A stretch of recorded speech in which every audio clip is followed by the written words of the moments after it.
Bonjour à tous, bonjour à toutes, bienvenue au Visionary Hub, bienvenue à tous ceux qui nous regardent en streaming sur YouTube parce que la conférence est rediffusée en direct sur Internet. Merci à tous d'être présents dans cette journée extrêmement chaude, la plus chaude de la semaine.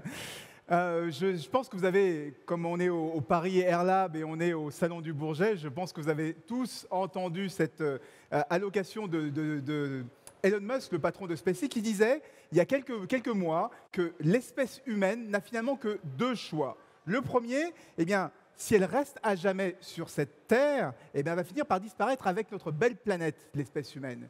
L'autre choix, eh bien, c'est partir à la conquête de l'espace et devenir une espèce multiplanétaire, multisystème solaire, et comme ça, l'être humain, l'humanité va pouvoir se développer de façon indéfinie. Alors, la question qu'on se pose, c'est est-ce qu'on est avant tout humain avant d'être terrien, ou est-ce que c'est l'inverse? Ou est-ce que la notion même d'humanité perd tout son sens, toute sa logique, quand on n'a plus la Terre sous nos pieds?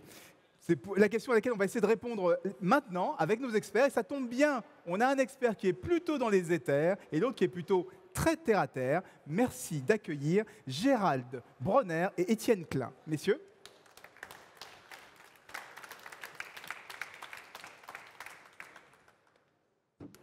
Alors, je blaguais un peu en introduction en essayant de savoir qui est dans les éthers et qui est plutôt terre à terre. Nous avons un philosophe et un sociologue, si je veux caricaturer, mais on va vous présenter de façon comme il se doit.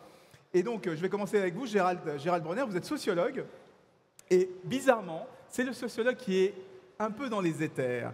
Vous êtes physicien, philosophe des sciences, directeur de la recherche au CEA, et Étienne, pardon, qu'est-ce que je raconte? Vous êtes professeur de Gérald, vous êtes professeur de sociologie, spécialiste des croyances collectives, et vous avez publié récemment La planète des hommes, réenchanter le risque aux éditions PUF. Vous êtes notre sociologue, et vous allez nous expliquer pourquoi vous êtes un sociologue un peu spécial, parce que vous voyagez, vous rêvez beaucoup.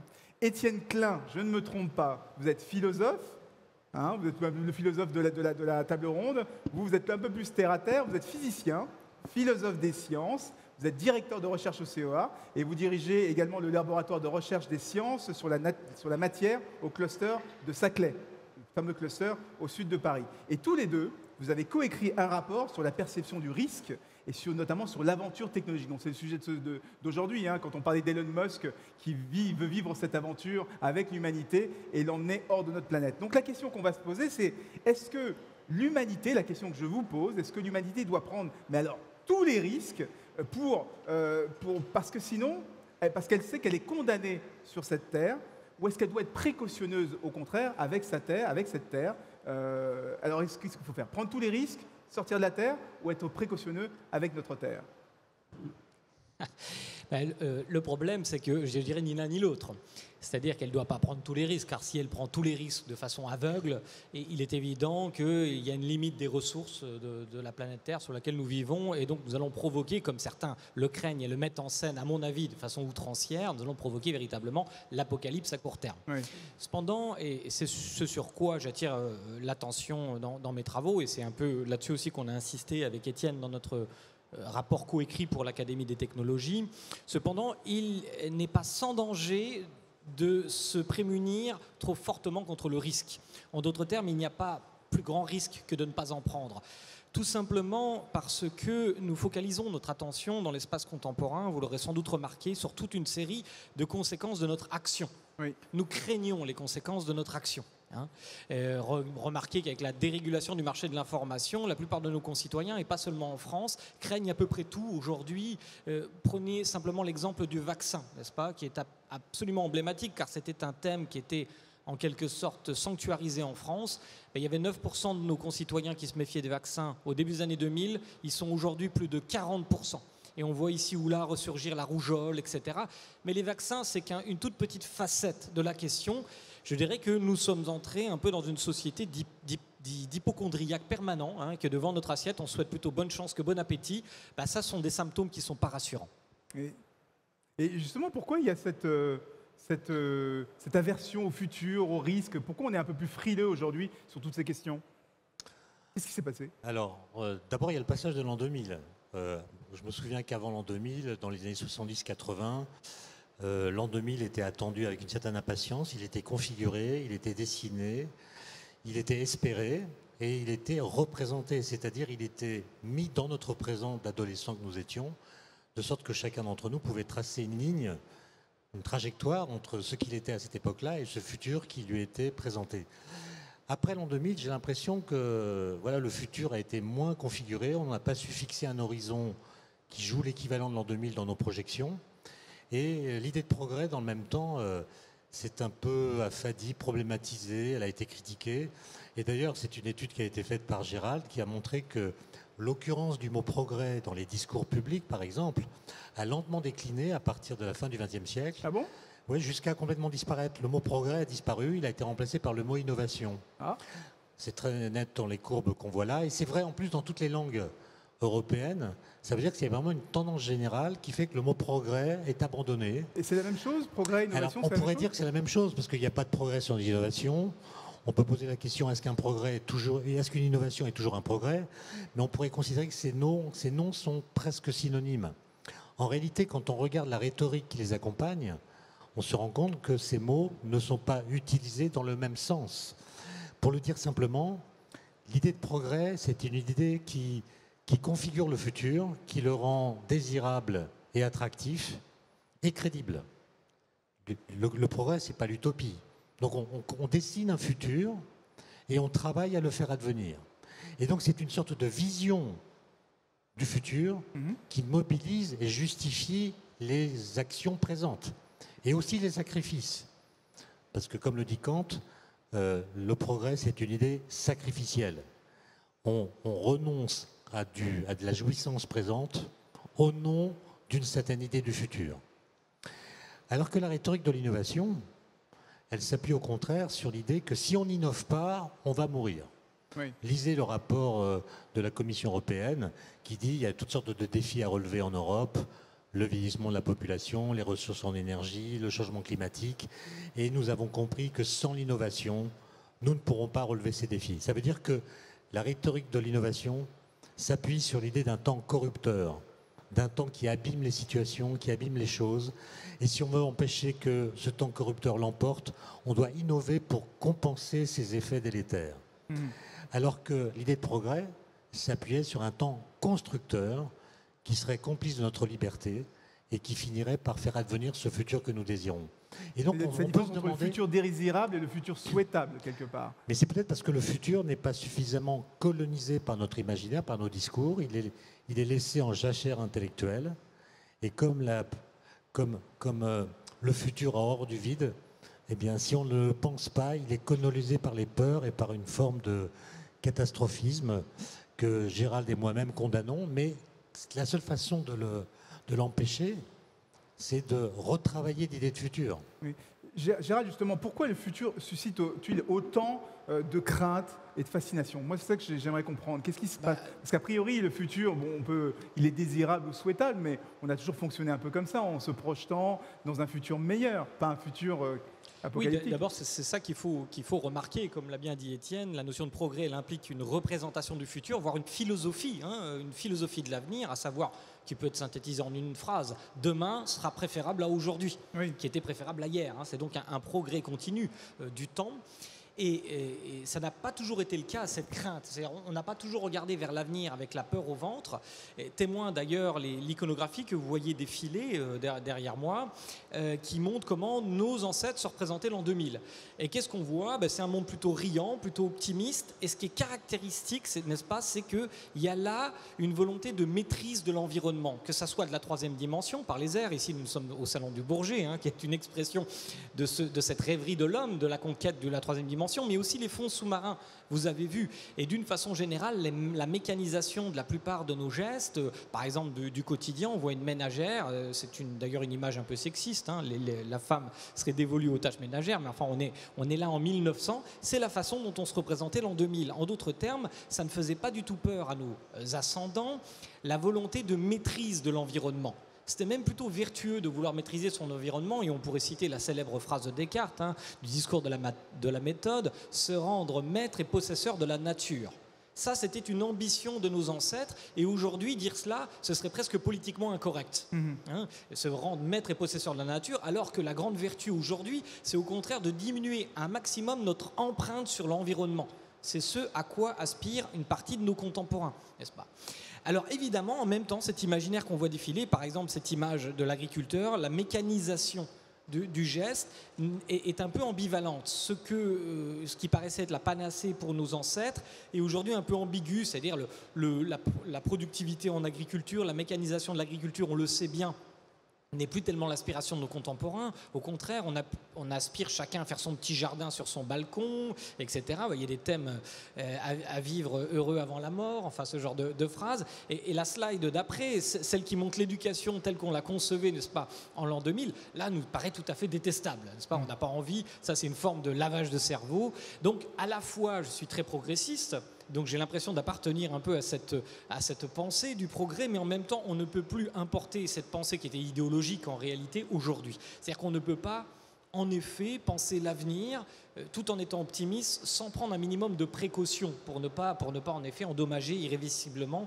notre environnement. Mais il ne faut peut-être pas non plus tomber dans le précautionnisme, c'est-à-dire la mise en scène narrative permanente du risque qui est dans notre pays. C'est un des deux seuls pays, c'est donc une plateforme idéale pour ça, la France, qui a constitutionnalisé le principe de précaution, qui en a fait donc un principe constitutionnel. Vous êtes contre cette idée, justement de... Écoutez, je ne vous cache pas que j'ai coécrit avec Étienne Gé un livre qui s'appelle « L'inquiétant principe de précaution ». Je pense que le titre suffira à vous dire ce que je pense du principe de précaution. Ceci dit, je pense qu'il a des applications raisonnables. Ce que je combats surtout, c'est le précautionnisme, c'est-à-dire l'application idéologique du principe de précaution qui n'est pas sans risque et qui aboutit par exemple à ce que j'appelle l'anthropophobie, c'est-à-dire la crainte de l'homme par les hommes, paradoxalement, et la détestation même de son action par principe. Vous voyez, cette image-là, que je ne suis pas un très bon photographe, c'est moi qui l'ai prise, près de chez moi, et on voit une sorte de galerie un peu de l'évolution à la Darwin, si vous voulez. On imagine que c'est un homo habilis sur la gauche, et puis on voit le derrière homme représenté, il est bedonnant, chauve, et il a un sac, disons, d'un fast-food dans la main probablement. On sent que l'artiste des rues n'approuve pas forcément ce qu'est devenu l'homme d'aujourd'hui, mais il y a pire. Ça fait penser à Wall-E, le film de Disney, où l'être humain du futur était obèse sur une espèce de voiture volante. Ce film-là, et à presque toutes les fictions, Étienne a raison, il y a une crise de la représentation de l'avenir, à presque toutes les fictions qui nous racontent notre avenir de façon toujours pessimiste. Et là, vous voyez que c'est encore pire que ça. Vous voyez, il y a carrément un cochon, un porc, et c'est marqué, alors je l'ai mal prise la photo, humain né récemment. Vous voyez, c'est ça l'anthropophobie, et c'est la situation paradoxale dans laquelle nous sommes aujourd'hui, la détestation de nous-mêmes. Alors justement, moi j'ai envie de poser la question, comment on fait pour réenchanter le progrès, réenchanter, c'est-à-dire que ce ne soit pas toujours morose, qu'on ne nous annonce pas toujours des nouvelles catastrophiques, le futur peut être aussi magnifique. On vit mieux aujourd'hui qu'il y a 100 ans, clairement. Bon, alors d'abord, cette discussion s'appelle une battle dans votre vocabulaire, donc on doit se confronter. Pas forcément. Le problème, c'est qu'on est en gros d'accord, mais il va donc falloir trouver des petits arguments pour trouver des raisons d'opposition. Ne faisons pas de jeu. C'est juste. Soyons naturels. À propos de Descartes, Descartes n'a pas écrit l'homme doit être maître et possesseur de la nature. Il a dit l'homme doit être comme maître et possesseur de la nature, comme maître.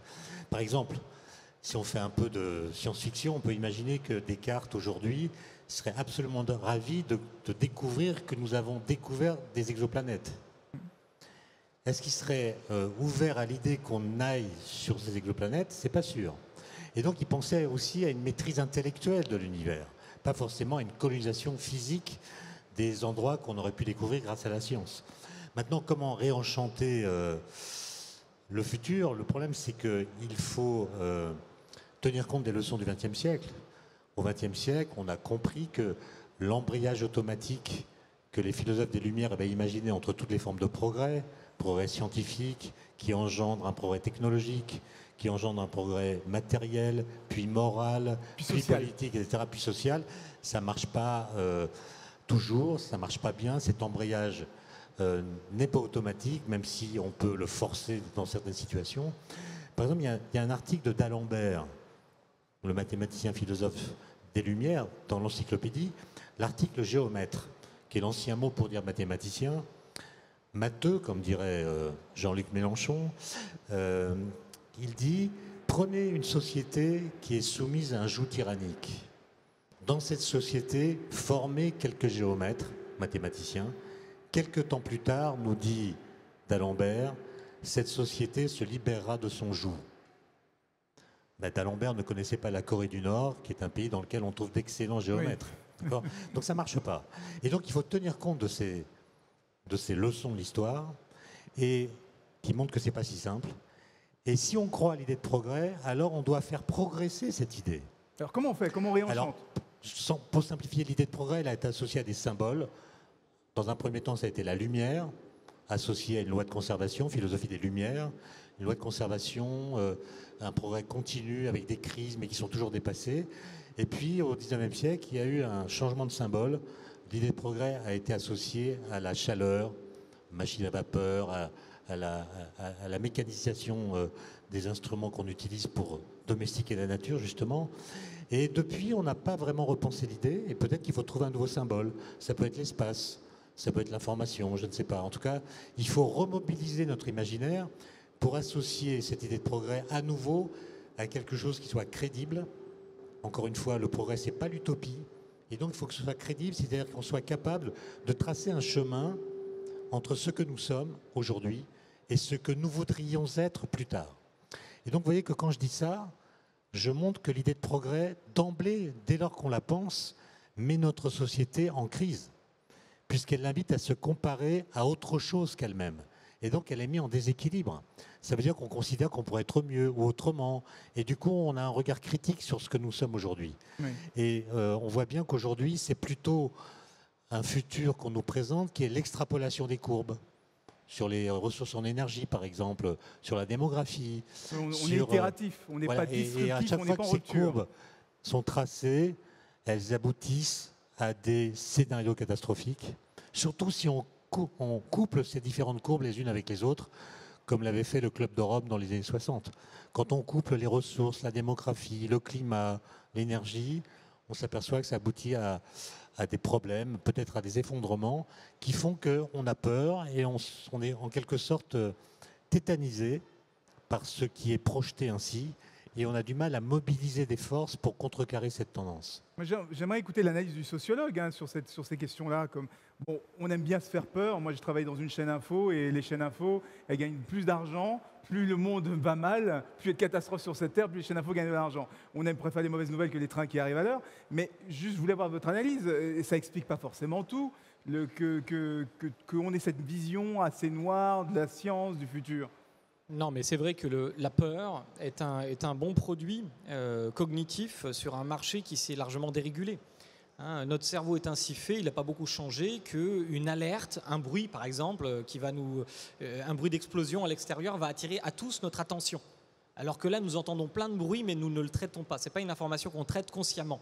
Mais notre cerveau va attirer notre attention si tout à coup, le bruit que nous entendons peut représenter par exemple un danger, ou par exemple quelque chose qui aurait attrait à la sexualité. Ça nous intéresse aussi beaucoup. Hein. Donc en fait, cette dérégulation du marché, évidemment, ça sent le vécu. Ah ben, c'est un biais anthropologique. Je ne vois pas pourquoi je serais exclu de cette grande donnée du cerveau. Et donc effectivement, cette dérégulation du marché, elle a tendance à favoriser, je dirais, le marché de la peur et les vendeurs de peur en général. Mais au-delà de cette caractéristique... Plus il y a d'informations, plus ça enrichit et ça donne un très pour la peur. Plus il y a d'informations, plus précisément vous aurez la liberté d'aller chercher cette information-là qui va complaire aux pentes pas forcément les plus honorables de votre esprit. Oui. C'est une situation que j'appelle la démagogie cognitive en fait. Le marché de l'information va avoir tendance à offrir, à s'adapter à la demande potentielle. Et donc c'est une position un peu démagogique du marché de l'information et ça va de mal en pis bien entendu. Mais au-delà de ça, il y a quand même une grande révolution dans nos représentations puisque pendant longtemps, pour aller très vite, on peut dire que l'humanité, il y a longtemps, était par rapport à la nature, le concept de la nature, en position un peu de soumission. C'est-à-dire qu'elle essayait d'obtenir d'elle, par le rituel, par la prière, par la magie, par la religion en général, elle essayait d'obtenir des bienfaits de son environnement, par la supplication. Elle était donc dans une position un peu de soumission. Puis sont venus d'autres temps où l'homme a espéré, et Descartes en est une des figures, découvrir les secrets de la nature et plutôt que d'y voir des intentions, des entités pensantes, plutôt d'y voir des mécanismes et de pouvoir donc, par la découverte de ces mécanismes, assujettir l'âme nature à des lois et pouvoir obtenir des effets en produisant des causes. Une vision un peu mécaniste pendant longtemps. Et on va dire que là, c'était le schème non plus de la soumission, mais de la domination, si vous me permettez cela. Et on en voit donc des traces très nettes avec l'imaginaire de l'an 2000. Et aujourd'hui, à mon avis, on est rentré dans une troisième phase dont on ne sait pas combien de temps elle va durer, qui est celle de la précaution. Soumission, domination, précaution, c'est-à-dire que c'est l'homme lui-même, par l'anthropophobie, qui se méfie de son propre acte. Oui. Et alors comment réenchanter le risque ? D'abord en ayant clairement conscience qu'en effet, certaines, ça il faut l'accorder aux précautionnistes, si je puis dire, y compris au Club de Rome et à tous ceux qui sont des vendeurs un peu de peur, il faut accorder qu'en effet, certaines de nos actions pourraient bien provoquer l'apocalypse. Il ne faut pas être dupe de cela, ce serait être pas du tout raisonnable que justement on a des exemples derrière nous en plus qui peuvent nous le prouver. Bien entendu, et ce n'est pas pour rien que nos contemporains se méfient, ce n'est pas seulement à cause d'Internet, etc.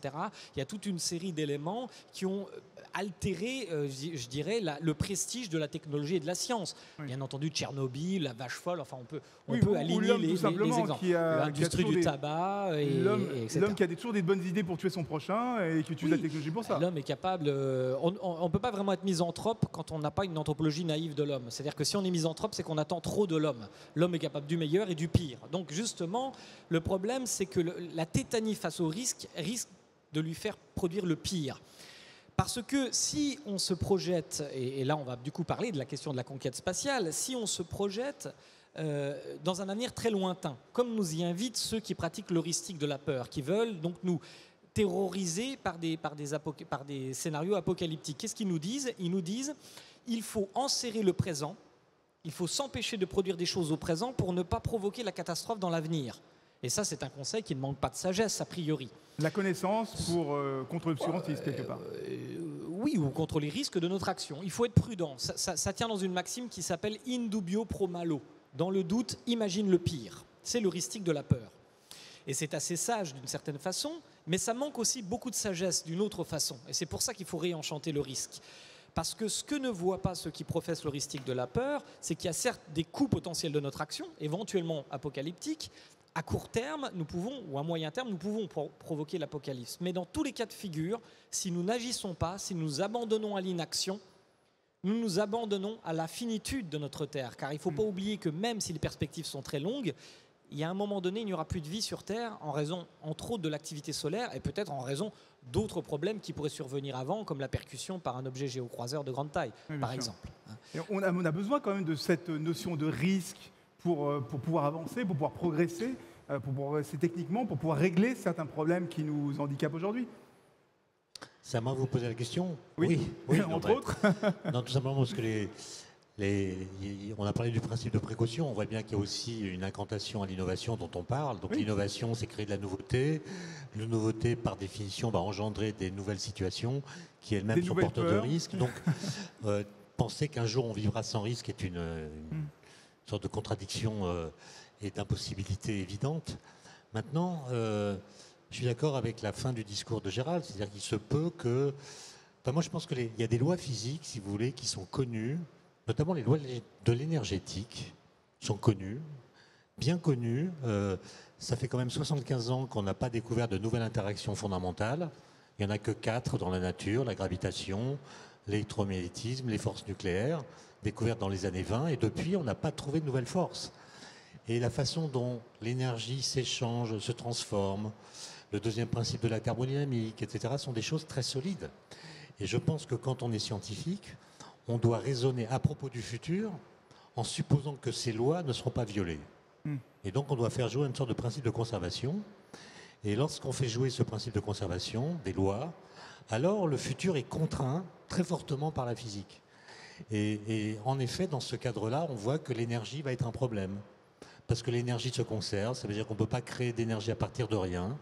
Et donc pour avoir de l'énergie, il faut d'une certaine façon déjà en avoir pour la transformer ou la faire passer d'un système où elle est à un autre système où elle n'est pas encore. Ça, c'est des contraintes très très fortes. Et on voit bien que le futur pose problème. Pour une population de plusieurs milliards d'habitants sur Terre, il va falloir changer des choses. Et est-ce qu'on tente ce pari par des actions ou est-ce qu'on abandonne en disant Le futur de l'humanité est ailleurs et on doit travailler à déplacer l'humanité dans des exoplanètes ou dans le système solaire en imaginant coloniser un satellite de Jupiter ou installer un campement sur Mars. C'est un peu ça la question. Oui. Alors justement sur cette question, on est toujours au Visionary Hub. Je salue toujours tous ceux qui nous suivent en direct sur YouTube.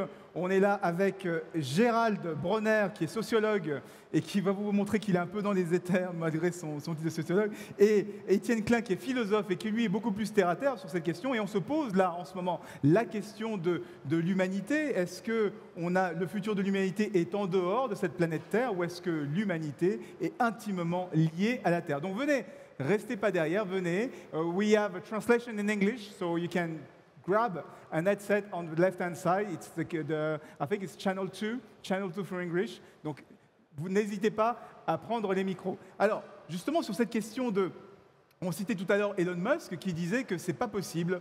L'être humain, s'il reste sur Terre, il va complètement disparaître avec la Terre qu'il est en train de sacrifier. Et donc il faudrait devenir une civilisation multispatiale. Vous pensez quoi? Vous êtes d'accord avec son idée ou pas, Étienne? Bon, moi je pense, on aura le temps de développer, mais moi je pense que nous sommes terriens avant d'être humains. C'est-à-dire que c'est le fait que nous soyons terriens qui nous a rendus humains. La Terre nous a portés, nous a construits, nous a nourris, et on peut quitter la Terre, on l'a déjà fait, on peut coloniser le système solaire sans doute, mais si on vit dans des conditions qui sont extrêmement éloignées de celles que nous connaissons sur Terre, nous pourrons peut-être survivre, mais nous perdrons notre humanité telle qu'elle est. C'est-à-dire que... Alors expliquez-moi. Je pense que notre psychisme, notre intellect, nos valeurs, nos façons d'être ensemble sont liées à des conditions très particulières qui sont celles qu'on trouve sur Terre, et pas partout sur Terre. Si vous amenez au sommet de l'Everest une dizaine de types, vous allez voir qu'ils ne vont pas survivre longtemps et que leurs relations mutuelles vont très vite changer. Ils vont perdre leur humanité. Oui, c'est-à-dire que leur humanité, alors après, qu'est-ce qu'on appelle l'humanité? Mais en tout cas, notre façon d'être ensemble, les liens d'empathie que nous avons les uns avec les autres, on voit qu'ils sont très dépendants des conditions dans lesquelles nous sommes, qui sont fragiles donc. Et on voit des situations de guerre, par exemple, où les gens commettent des abominations qu'on appelle inhumaines, mais en fait elles sont faites par des humains, donc elles sont humaines aussi. Et on voit bien que si nous quittons la Terre, nous risquons de perdre notre humanité par le fait que nous avons pris trop de distance avec la Terre même, le satellite dans lequel nous sommes apparus, qui est notre berceau, mais qu'on ne pourra pas facilement quitter. Enfin, mon argument, si vous voulez, c'est que nous sommes des êtres géocentrés. Nous découvrons des exoplanètes à une très forte cadence. Il y en a plusieurs milliers qui sont identifiés. Il y en a plusieurs dizaines qui sont déclarées habitables, selon des critères qui sont un peu ridicules. Hein. Habitable, ça veut dire la température est telle que l'eau peut y exister sous les 3 phases. Bon, est-ce que ça suffit? Non. Est-ce qu'il y a une atmosphère? À quelle distance la planète, l'exoplanète, est de son Soleil? Quelle est l'intensité du rayonnement cosmique? Ça, on ne le dit pas. Et donc, ce n'est pas parce qu'une planète est déclarée habitable qu'elle l'est vraiment. Et d'autre part, l'exoplanète, ça c'est l'argument le plus fort, l'exoplanète la plus proche connue est à 40 années-lumière de distance. Ça veut dire que la lumière met 40 années à nous parvenir. Ça veut dire que si on y va par un vaisseau spatial dont la vitesse est de quelques dizaines de milliers de kilomètres par heure, il faut pour l'atteindre des millions d'années. Des millions d'années.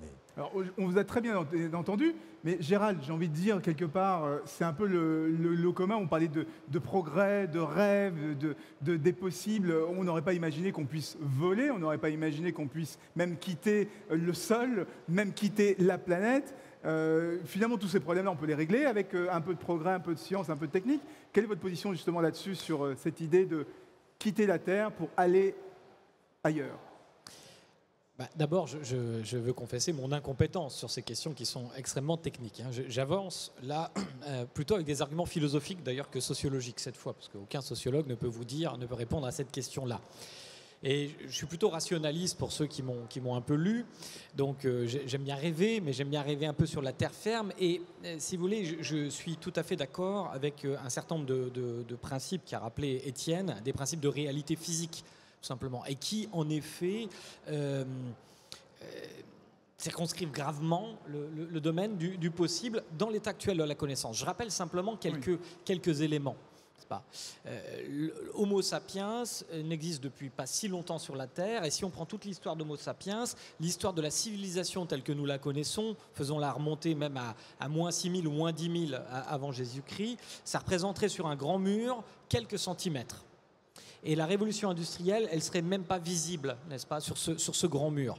Donc il faut être aussi extrêmement prudent quant aux projections que l'on peut faire compte tenu de la connaissance actuelle. On rappelle même que l'automobile, les gens pensaient qu'au-delà de 50 km/h, on allait mourir. Le corps humain n'allait pas accepter quand l'automobile est arrivée. Voilà, mais là, il y a quand même un obstacle plus important qui n'est pas seulement la question de la résistance du corps ou des projections sur la résistance, mais bel et bien les radiations, la distance. Un plafonnage physique, de loi physique, de la physique telle qu'on la connaît. Et il n'est pas certain qu'il y ait une autre physique à connaître au-delà des grandes lois qu'on connaisse. Et je ne suis pas du tout compétent pour répondre à cela. Je réponds simplement que la probabilité de chance que la vie disparaisse sur la Terre, elle est à un temps infini, même qui n'est pas infini, qui est à peu près à 1 milliard d'années, il n'y aura plus une seule goutte d'eau sur la Terre, et donc il y aura probablement plus de vie bien avant cela, elle est égale à 1. Oui. Ça, on ne peut pas en douter si on ne fait rien. Bon, ça, c'est le facteur. Donc le facteur d'apocalypse, il est égal à 1 sur un très long terme. Et probablement, d'ailleurs, encore une fois, avant ce très long terme. Donc on est là sur des facteurs de temps extrêmement longs. Je dis que, et je serai d'accord de ce point de vue avec les précautionnistes, comme Hans Jonas, on est d'accord sur un point, c'est que philosophiquement, la vie a une valeur infinie. C'est-à-dire que l'apparence de la vie et de la vie intelligente est la conséquence d'une probabilité infinitésimalement basse. Ce qui ne veut pas dire que c'est un miracle en soi, puisque la taille de l'échantillon dont on parle, qui est l'univers tout entier, est gigantesque.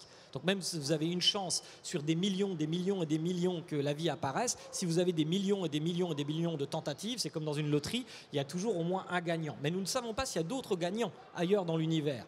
Donc notre responsabilité morale, c'est de penser cet impératif de la survie de la vie, quelles que soient ses formes. Or, nous savons que cette vie, elle disparaîtra à un horizon très lointain. Par conséquent, la probabilité de chance qui pondère cette certitude de la disparition, elle est peut-être extrêmement faible. C'est-à-dire la probabilité de chance de trouver une solution. Je ne dis pas que ça sera un voyage interplanétaire. C'est une possibilité parmi d'autres, bien sûr. Et cette possibilité, elle s'est réouverte d'une certaine façon avec la découverte massive et géométrique des exoplanètes. Ça permet de rêver un peu. Je ne dis pas que c'est sérieux, même à l'horizon de 500 000 ans de recherche, peut-être que ça restera un obstacle définitif. Mais nul ne sait, nul ne connaît la forme sous laquelle la vie intelligente pourrait se perpétuer. Peut-être sous la forme d'une information, simplement, qui pourrait s'affranchir de limites physiques, comme le pense le transhumanisme, etc. Je n'en sais rien, en réalité, personne n'en sait rien. Mais en revanche, je dis que nous sommes dans l'obligation morale de tenter ce pari, que l'exploration du possible, c'est la caractéristique fondamentale du cerveau humain. Et je pense effectivement, et c'est un vrai point de divergence, nous sommes plus humains que terriens. C'est-à-dire, c'est bien vrai que la Terre nous a fait naître, c'est bien vrai que ce qui nous caractérise en tant qu'humains, c'est-à-dire notre système nerveux, notamment notre cortex préfrontal, les caractéristiques de notre cortex préfrontal qui nous distinguent fortement du reste du monde animal, même si on a appris beaucoup de choses sur les animaux qui sont beaucoup plus doués cognitivement qu'on le pensait, il reste quand même un abîme entre eux et nous d'une certaine façon, et c'est la puissance de notre rétrojugement et de notre cortex préfrontal, c'est-à-dire la capacité à explorer les mondes possibles.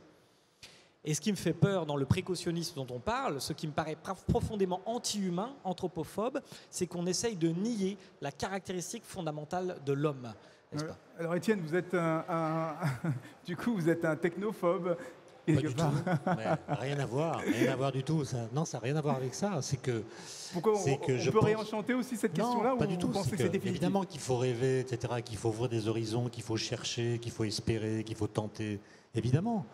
Mais ce que j'essaie de vous dire, c'est que au moment où nous découvrons que notre Terre est un astre astronomiquement banal, au sens où il y a peut-être d'autres terres ailleurs, dans d'autres systèmes solaires, auprès d'autres étoiles, au moment où nous découvrons sa banalité astronomique, nous découvrons également sa singularité, son unicité même, pour nous.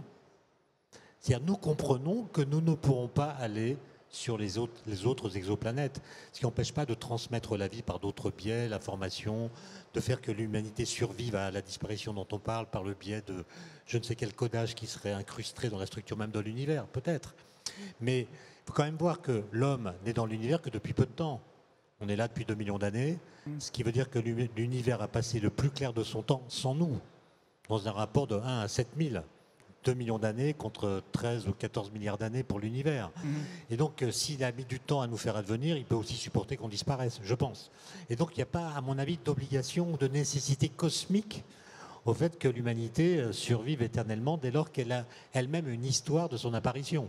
Bon, un peu comme la vie humaine de l'individu. On apparaît puis on meurt. L'humanité est peut-être dans cette situation.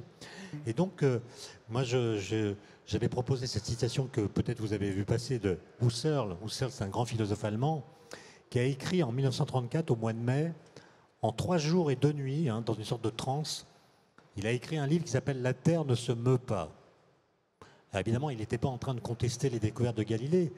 Il dit la Terre ne se meut pas pour nous, c'est-à-dire nous sommes des êtres géocentrés et nous pouvons peut-être aller ailleurs. Il pensait au système solaire, lui, mais on pourrait imaginer aller sur Mars, aller sur un satellite de Jupiter, peut-être. Et ça, d'ailleurs, je ne doute pas qu'on le fera. Mais nous ne pourrons y survivre qu'à la condition d'emporter la Terre avec nous. C'est-à-dire la Terre, c'est-à-dire par exemple. Un air qu'on soit capable de respirer. Oui. Un environnement dans lequel auquel on soit capable de résister psychiquement. Regardez, si vous avez peut-être dans votre vie été mis dans des situations d'inconfort assez particulières, avec un environnement auquel vous n'étiez pas habitué, eh bien, il y a des cas extrêmes où on ne résiste pas. Oui.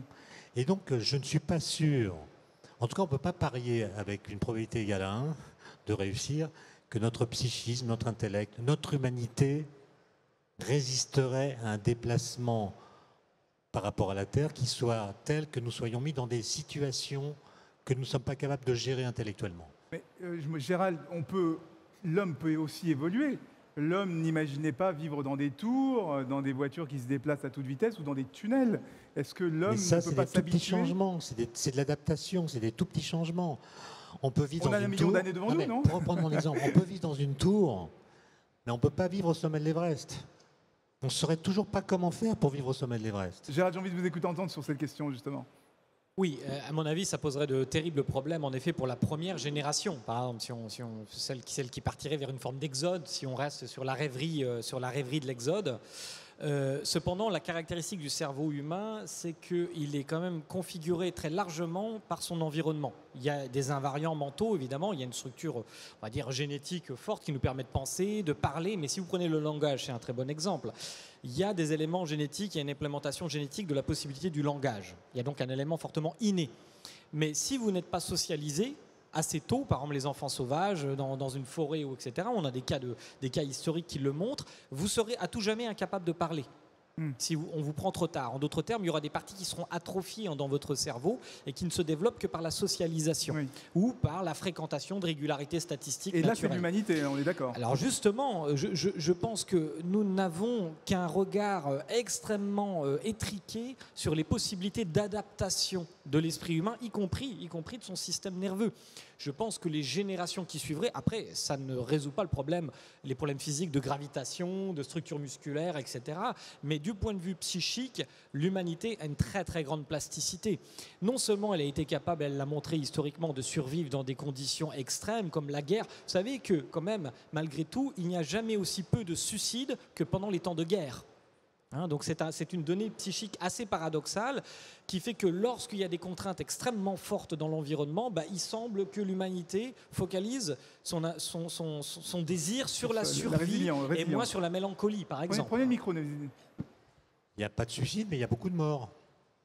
Oui, mais c'est pas pour une raison, là, c'est parce que quelqu'un... Mais tu vois, ça ne donne pas forcément le vague à l'âme. C'est des périodes de très grande mortalité, les guerres. Il n'y a pas de suicide, mais il y a énormément de mortalité. Oui, mais les gens ne désespèrent pas dans des situations de guerre, comme on aurait pu le croire. Par exemple, si on n'avait jamais vécu la guerre, on pourrait se dire, par hypothèse d'esprit, ah là là, si les hommes commençaient à se massacrer les uns les autres, peut-être que tout le monde préférerait mourir que vivre ces situations où on va perdre un être cher, etc. Et ce n'est pas du tout le cas statistiquement. Ce qui veut dire que l'humanité a des ressources extraordinaires, n'est-ce pas ? Je suis peut-être très optimiste sur l'humanité. J'ai dit qu'elle était capable du pire comme du meilleur. Non, mais ça dépend de ce qu'on appelle un suicide. Le suicide, ça suppose un acte délibéré, une action de la part du sujet.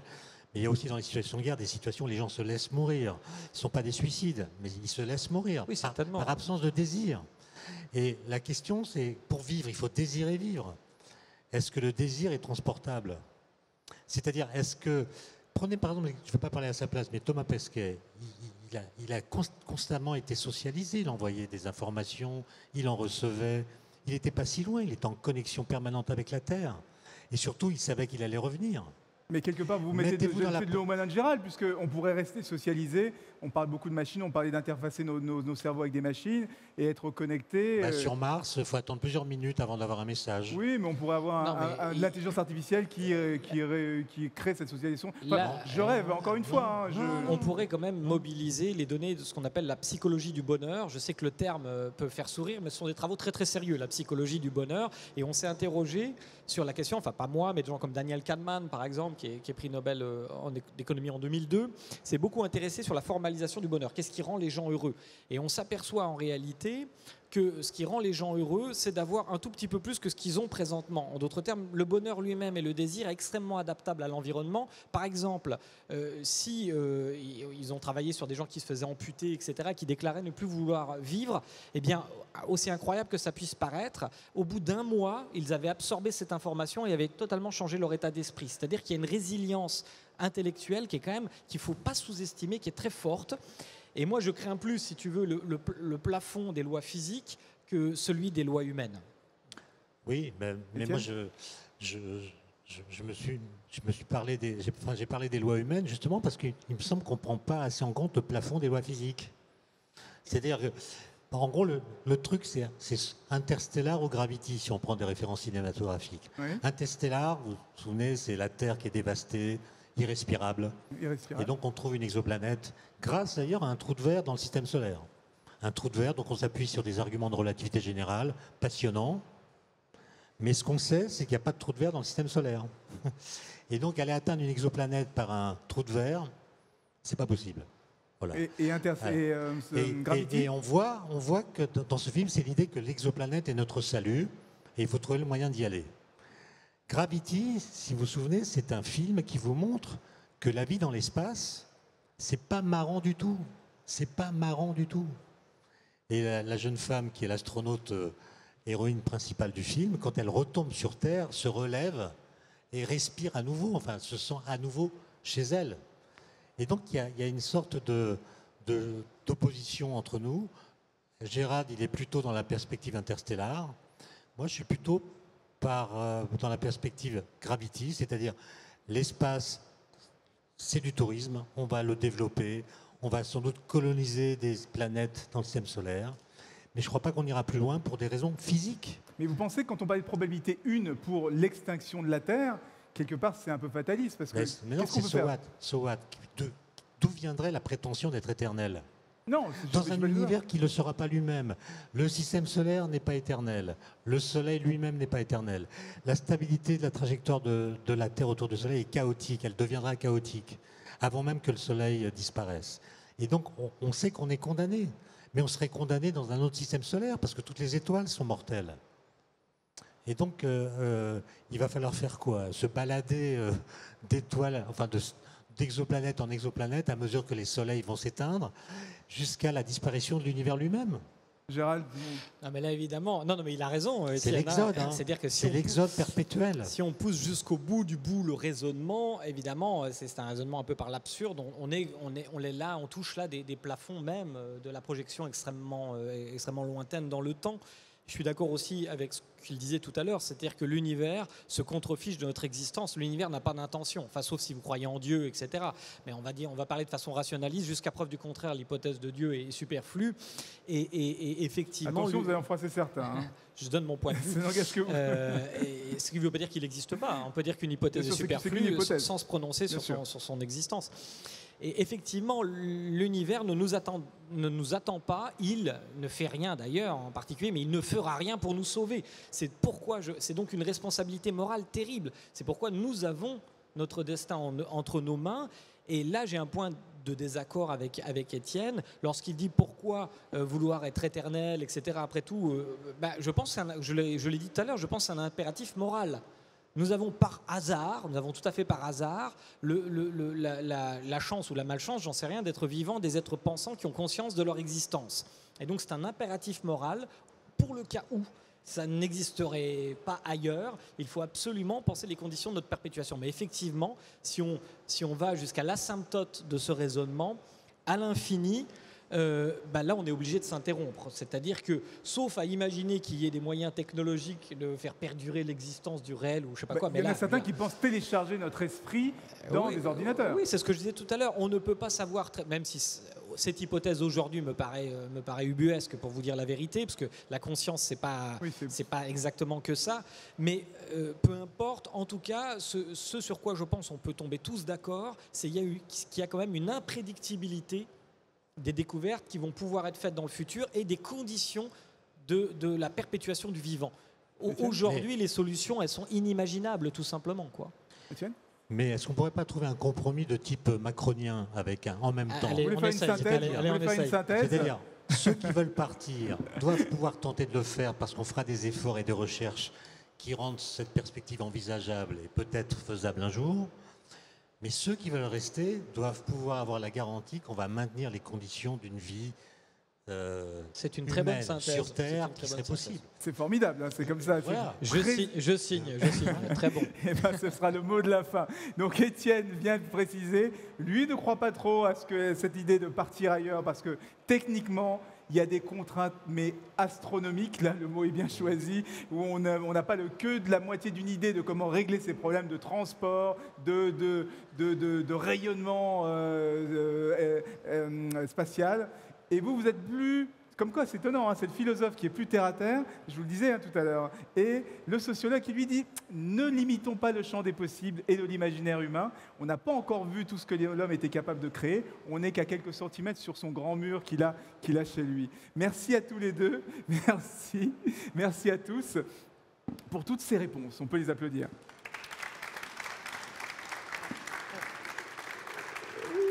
Alors, il reste là si vous voulez les interroger, si vous voulez leur poser des questions. Mais nous, on se retrouve demain pour une autre Battle Conf et dont la thématique sera comment la science et l'imaginaire font progresser la société. Et nous aurons en invité Claudie Aigneret. Donc, soyez là demain, ça se passe à 11h.